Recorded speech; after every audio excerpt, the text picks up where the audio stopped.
Greetings, everyone, and welcome to another edition of the Red Pill Diaries. And for once, we're streaming exclusively to Patreon.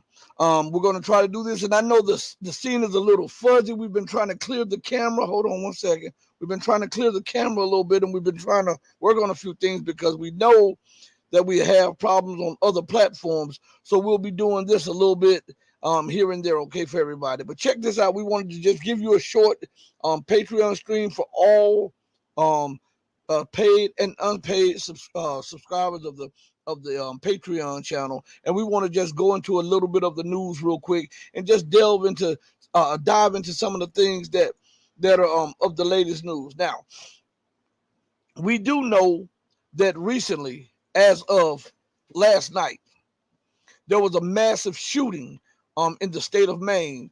At the time when I reported on it, there were 22 deaths and I think 36 injured.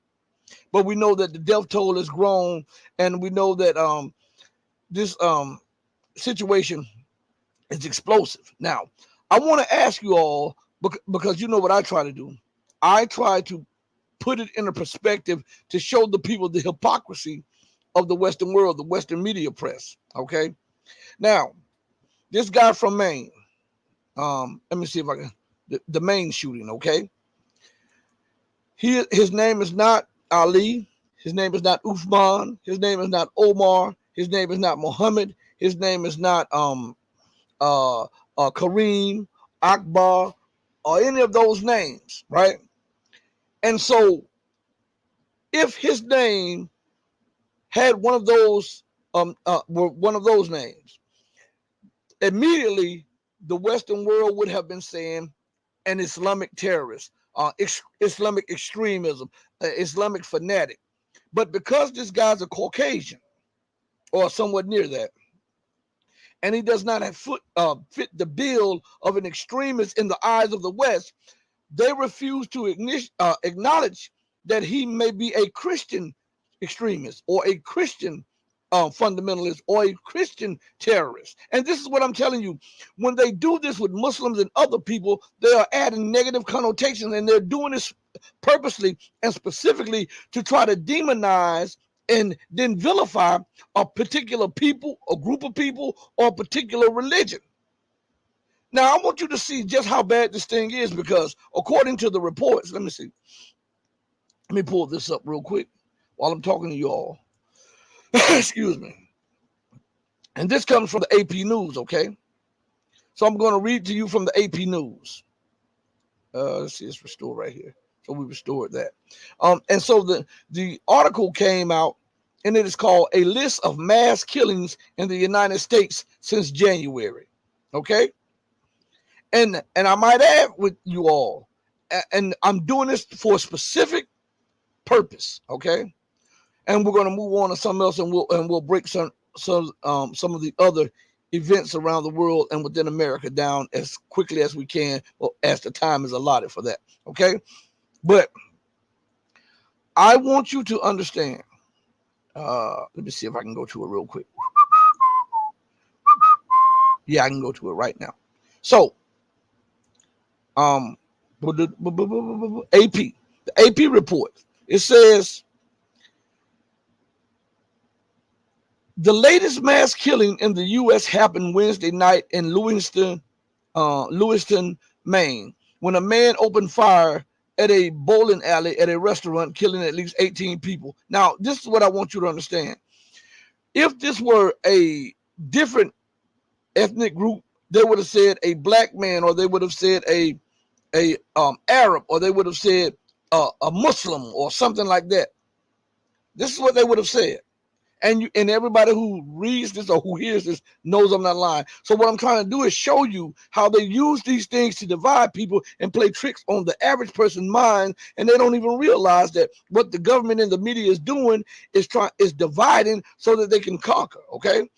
Because if they can say Muslim enough, or Arab enough, or black person enough, or thug enough, or something like that, then with the negative how they put these connotations in and make them turn them negative. And then what they do, being that you're trying to follow the law or you're trying to do this, you immediately associate that person or that religion or that ethnicity to crime, to incivility, and all of this stuff. This is what they do. So it goes and says, the latest mass killing in the U.S. happened Wednesday night in Lewiston, Maine, when a man opened fire at a bowling alley and a restaurant, killing at least 18 people. The state's governor announced Thursday. At least 13 people were also wounded. The alert for Lewiston was made shortly after 8 p.m. Wednesday, as the sheriff's office reported that law enforcement agencies were investigating two active shooter events. The 40-year-old man identified a person of interest in a firearms instructor, is a firearms instructor trained by the military and was recently committed to a mental health facility, according to a state police bulletin. Police were still searching for him Thursday. All right, let me see something. It says the shooting was the 36th mass killing this year, according to the database maintained by the Associated Press and USA Today in partnership with Northeastern University. At least 190 people have died in those killings, which are defined as incidents in which 4 or more people have died within a 24-hour period, not including the killer, the same definition used by the FBI. Now, what's significant about this?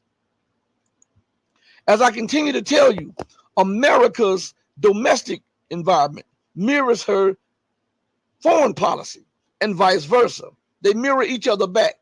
America is very aggressive, very belligerent, very disrespectful, and uncaring about security and the security of lives and property and the territorial integrity and independence of other people. This is America. She is not concerned with that. And once we put the mirror up to her foreign policy and we look back into her domestic policy, and I see people are getting knocked off. I see this right now. I see we're trying. Let's see. Hold on one second. Let me try something. Let me try. It's working. It's working there. So, again, with the with her domestic policies, when we look at this, we see mass killings, we see mass shootings, we see the disregard and disrespect for human life. We see the collapse of ethics and morals, right? We see a materialistic mind state that is hell-bent on, I don't care if you had it, I don't care if you worked for it, I don't care if you earned it, I want it, so I'm taking it. That is reflected, that's the domestic thinking, and it's reflected in her international policies and vice versa. So what we're looking at is a nation gone mad. And in the midst of us looking at this hegemonic power going mad, we're also looking at global insanity as the world moves closer and closer towards war. This is inevitable. You cannot continue to exceed the bounds and what is acceptable and what's normal and think that there will be no pushback. You cannot just go into everybody's neighborhood and force them to submit to you, and you disrespect them, disregard their interests, disregard their security, disregard the lives of their family members, and expect for that to be okay. I don't care how powerful you are. There is a blowback to that coming eventually because science dictates that. I don't think people understand this. I know you hear me say this a lot, but I don't think people understand what I say when I say science dictates this. There is a law in the very base of creation. The scientists will tell you this, that every action will receive an equal or greater response. So I want you to think about this for a minute. All the hell that the Western world has put on everybody, all of the colonization, all of the mass genocide, all of the global theft, all of the demonization, all of the brutality, all of the rape, all of the exploitation, all of that has been going on for decades and centuries. Now, some of us want to think that we're so modern that, oh, that was back then, that it'll never come back. But that would negate the very laws of nature, and it would nullify the very base of creation, all for the sake to keep you happy and for you not to receive some of what others have received. And that is not how life works. That's why the world is imploding right now.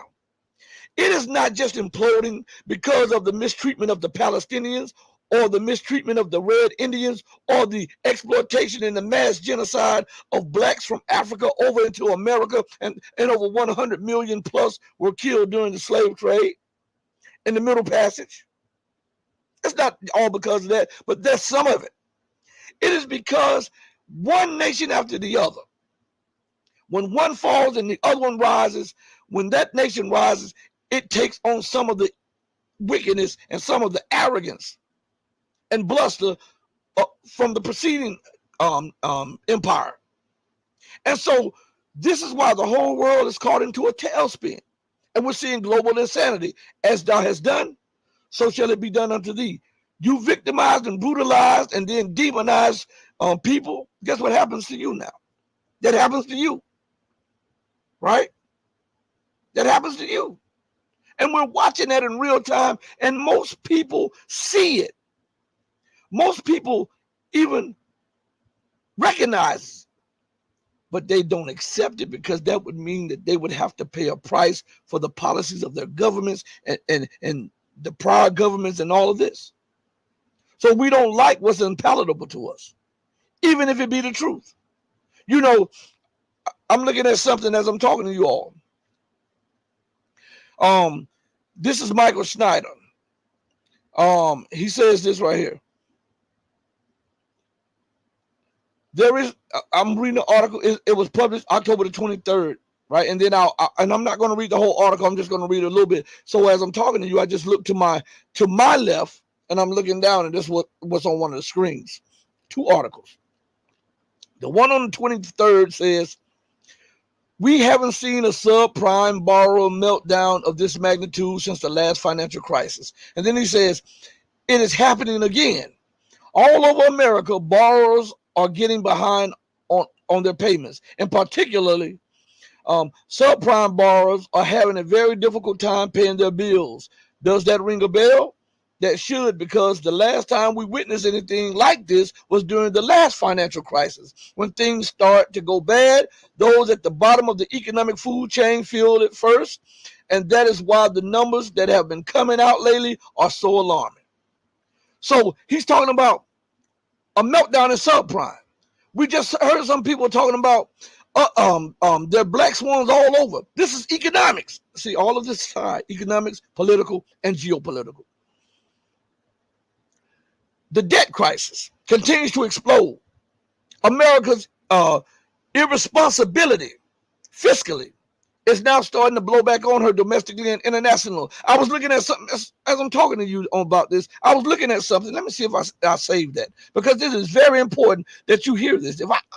I tried to save this. Where is it at? And I know I have it somewhere, but I don't want to spend the whole time.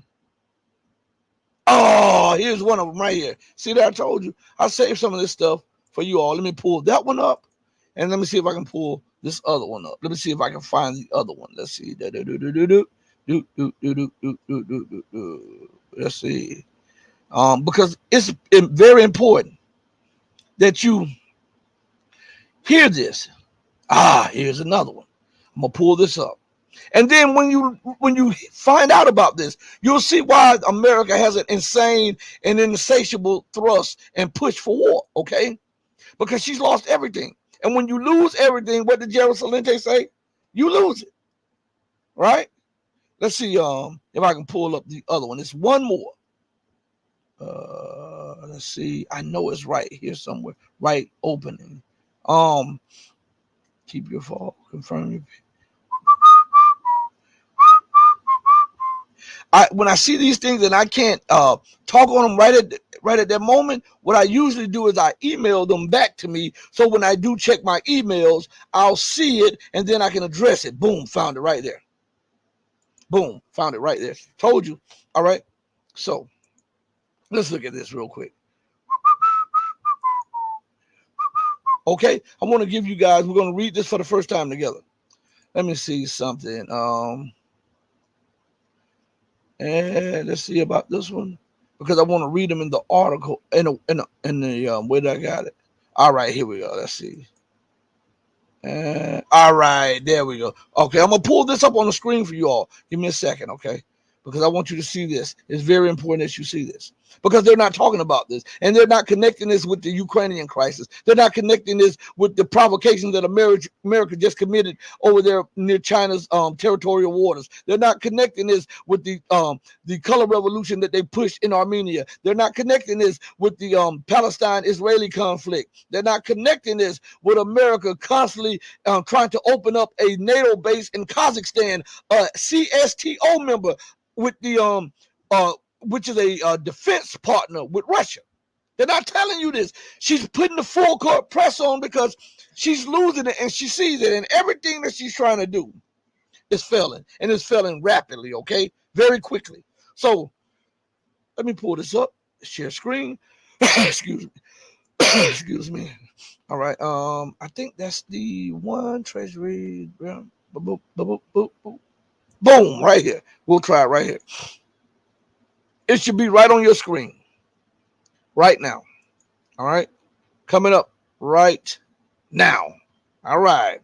So the headline of this says Treasury bond auctions may eventually fail because investors will see federal deficits as too unsustainable, Columbia finance professor warns. Now, if this is the same guy or that I played before, he even goes into this even more. But let's go to this. Let's just read a little bit of this. Ballooning government deficits could lead to failed Treasury auctions soon, a Columbia Business School professor said. Fears about mounting U.S. debt have already worried investors, contributing to a sell-off in bonds. Or why aren't they talking about that? Why isn't that front news? They can continue to talk about the turmoil in the House of Representatives. Why aren't they talking about that part? Fear about mounting U.S. debt have already worried investors, contributing to a sellout in bonds. Now, I want to say that with you because there's something very important. Let me pull it up real quick. Where is it at? Because I saw it earlier. The United States has issued another multi-million-dollar weapons package and aid package to Ukraine. Now, I want you to understand, this is not free. You understand me? This is not free. So for this to take place, she is borrowing.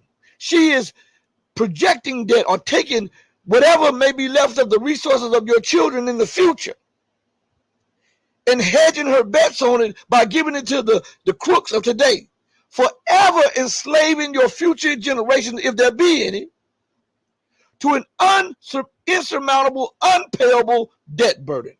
So this article says, let's read a little bit more. In a failed auction, the Fed would have to step in and buy U.S. bonds, fanning inflation. Now, stop right there. Isn't that what happened on multiple occasions? When the bond market, when the U.S. went, matter of fact, I think it was last year and year before last, the U.S. had a couple of failed bond sales, and they covered it up as if nobody knew, and the Fed stepped in and bought the bonds. Right? So, that is tantamount to the crack dealer buying his own crack, smoking it, and telling that he got a good price on it and that he's doing just fine. You understand? So let's go a little further with this article. There are two levers that policymakers use to toggle the amount of money in the market: monetary policy and fiscal policy. But what happens when one creates a problem for the other? According to Columbia Business School professor Charles Calomiris, it's a dilemma the U.S. is facing right now. Soon enough, the federal deficit is going to swell to the point where no one will want to take on government-issued debt. And the only people who will save a failed Treasury auction will be the central bank. All right? Right? Do you understand that? Okay, let's go a little further. One of the possibilities that's driving bond yields higher is the concern about inflation risk related to the cumulative effect of debt. Calamaris said in a CNBC interview on Monday, the possibility that the cumulative effect of deficits will cause money printing to result from the unwillingness of people to bear increasing amounts of government debt, which forces the Fed to step in and purchase the debt that is effectively printing money. All right? So, a debt spiral. We see the so-called wealthiest nation in the world in a debt spiral. This has everything to do with what she's doing in all of these other places. She feels that if I can cause chaos there, if I can put pressure on them, then I can keep my position and I don't have to too much worry about the debt, because if we go to war, the military industrial complex can come to aid and employ people, and we can get a tax revenue from that, and that could help us. These people are insane. You understand? They are absolutely insane, and the fall is quite clear. Let's go to the next thing. I want to bring in the next one, okay? And we'll read more of that on the live show on one of the other channels. But I want you to listen to this. Very, very clear. Okay? It's very important that you listen to this. All right? Give me a second. Let me pull this one up too. Share screen. We're going to share the screen. Give me a second. Share screen. Ooh. All right. Now look at this one.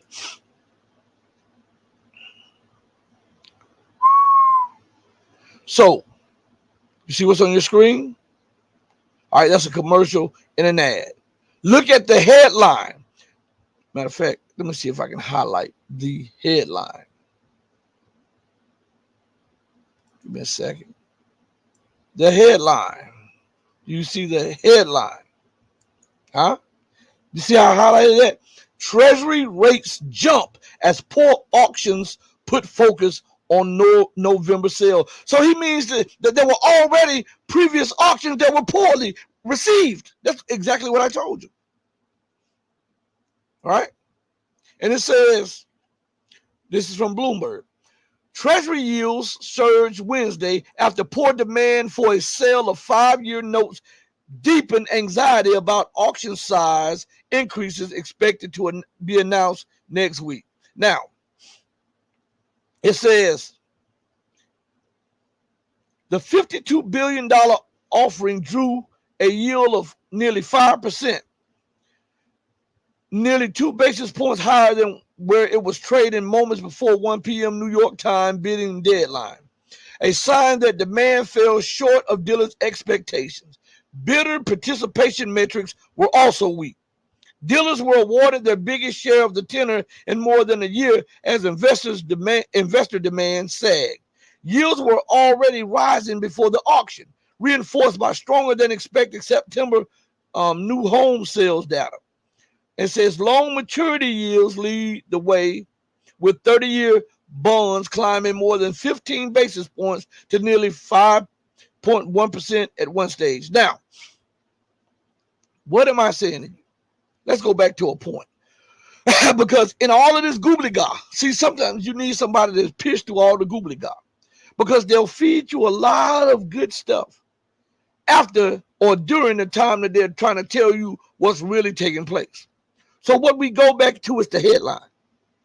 Treasury rates jump as poor auctions puts focus on November sales. And what's important is this part right here. Okay? Treasury yields surged Wednesday after poor demand for a sale of 5-year notes deepened anxiety about auction size increases expected to be announced next week. Now, What's the problem here? Look at that. Treasury yields surged Wednesday after poor demand, meaning there was little to no appetite to gobble up any more U.S. debt. Do you understand this? And so now you have the provocations over there in Asia against China. You have America announcing just today another aid package to Ukraine. You have the United States doubling down with aircraft carrier groups near the Persian Gulf and in the Mediterranean Sea. She's pushing for war. She's deploying warships, warplanes, missiles, radars, armored vehicles, and troops to the Middle East because she believes that that is the weakest spot and the greatest area where she may prevail if war breaks out at this time. She's not in a position fiscally to take on people. And guess what this means? We're watching global insanity because guess what? The euro is tied to the dollar.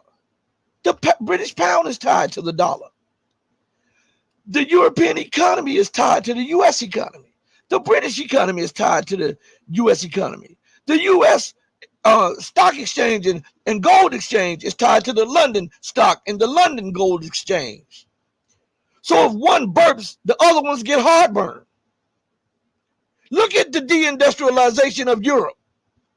Look at the deindustrialization. While everybody focuses on Europe, look at the deindustrialization of America. And you don't think this plays a great part in her push for war? Because when you have ruled so absolutely for nearly a century, and all of your barometers that you once relied on to project your power, your wealth, and your exclusiveness and your exceptionalism are in the negative, this pushes you to say, hey, somebody else is about to rise. And I don't like that because if somebody else is rising, then that means I'm in decline or I'm falling. So I must do everything possible to head off my fall and to short circuit their rise.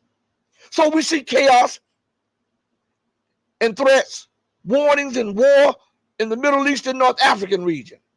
We see provocations in the Caucasus and in the Balkans. We see provocations in the South China Sea and in the Taiwan Strait. Now I want you to look at this. Russia is not provoking NATO in the Caucasus and in the Balkans and in Central Asia. China is not provoking the United States in the Taiwan Strait and in the Asia Pacific. Iran is not provoking America by deploying her troops to Mexico and Canada. Syria is not occupying San Fernando Valley. Somalia don't have drone bases in Mobile, Alabama. Ethiopia is not in Kansas fomenting civil war and division. Yemen is not occupying the islands that America has sovereignty over. But if we flip the script and ask, is America doing that to these very same nations? Guess what the answer is? Yes, she is. And when we know that she's doing that, she must be doing that for a very specific reason. What is the specific reason? She sees her time limited. She sees the fall that is underway. She understands that the writing is on the wall. And it is a reflection of her future. She knows this. And let's go to another article real quick. I know the time's up. I told you we were going to do a 20-minute stream on Patreon. We're going to do a little bit more. We'll do another 5-10 minutes, okay? This because I want to get this other article with you guys, okay? And we're going to start doing more streams over here when we figure out what's going on with locals, and we try to do a few over there. We're going to do like 4 or maybe 3 or 4 a month on locals that'll be open for everybody and 2 exclusive for whoever are donating members. And we're going to do a lot on YouTube if they allow us, and we're going to do a lot on Odyssey and Rumble, okay? So we're just trying to spread out everything so that they cannot always do what they're doing to this platform, all right? So let's go to let's see. Let me share screen. Share the screen. Here we are. Boom. And this is something right here you need to see. Okay, let me pull this up a little bit more. It should be up on the screen right now. And let me highlight something for you all, okay?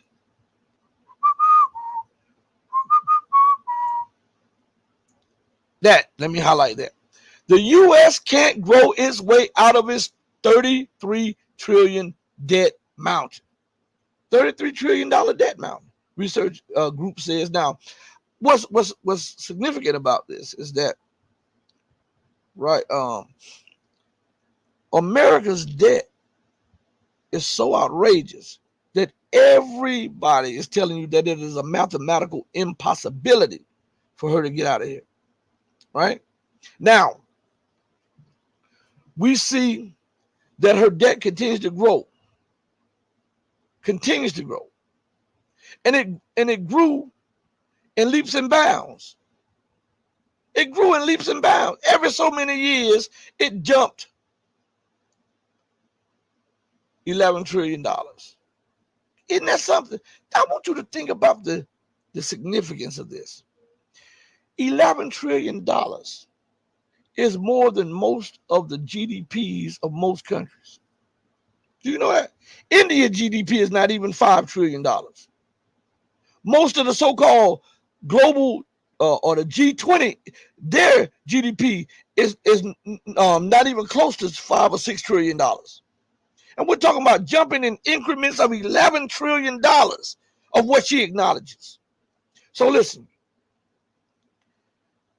the U.S. can't rely on growth to avoid dealing with the $33 trillion debt mountain, according to researchers. The government is on track to hit a record high debt to GDP ratio by 2029. Higher interest rates means the cost of servicing that debt will be unsustainable. Now, okay, we got that. Now, I want to bring something to your attention while we're talking about that. Give me a second here. All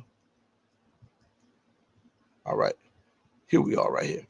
Now, let me read that over for you again, okay?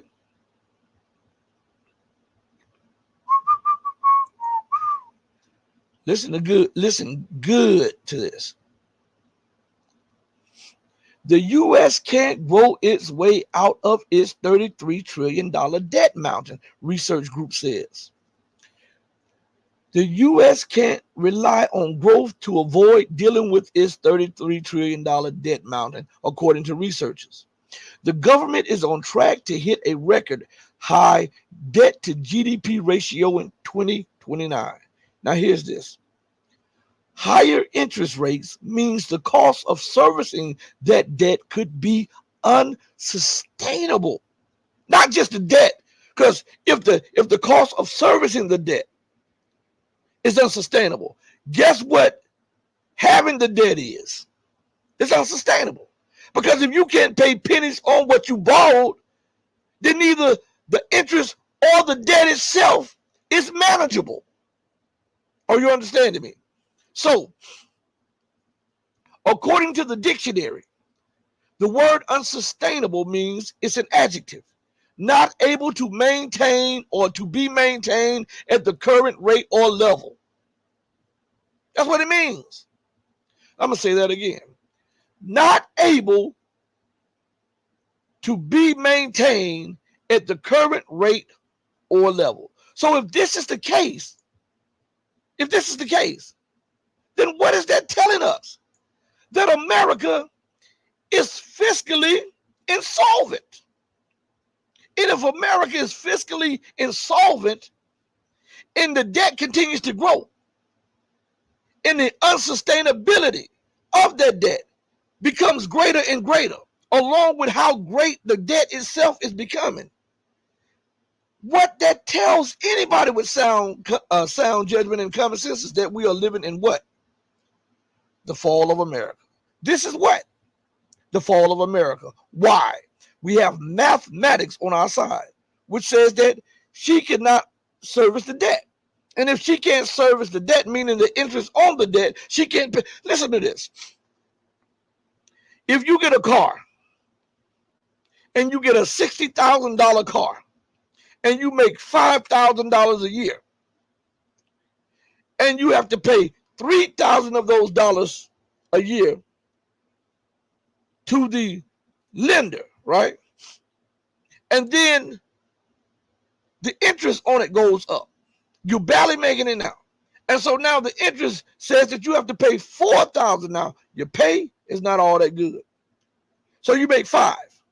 You're paying $4,000 on the interest, not the debt, the interest. If you had a credit card and they tell you your minimum payment is $50 a month, and yet you continue to spend on that credit card, and all you can pay at the time is $50, and then it comes apart where you sign in the paperwork when you got the contract that at this point, 2 years down the line, when you reach this milestone, it goes from $50 a month to $100 a month. Now, you were begging and you was robbing Paul to pay Peter to pay the 50. How can you manage to pay the 100? And guess what? You haven't even dented the amount of debt that you have incurred. This is what we're watching. You just saw it. You just read it with me. This is the economic collapse of the American empire. Again, thank you for joining me on our first stream straight to Patreon. I love you all. Hey, but I love my mama. Mama, your baby boy loves you more than life. God bless each and every one of y'all. We're out of here. Peace.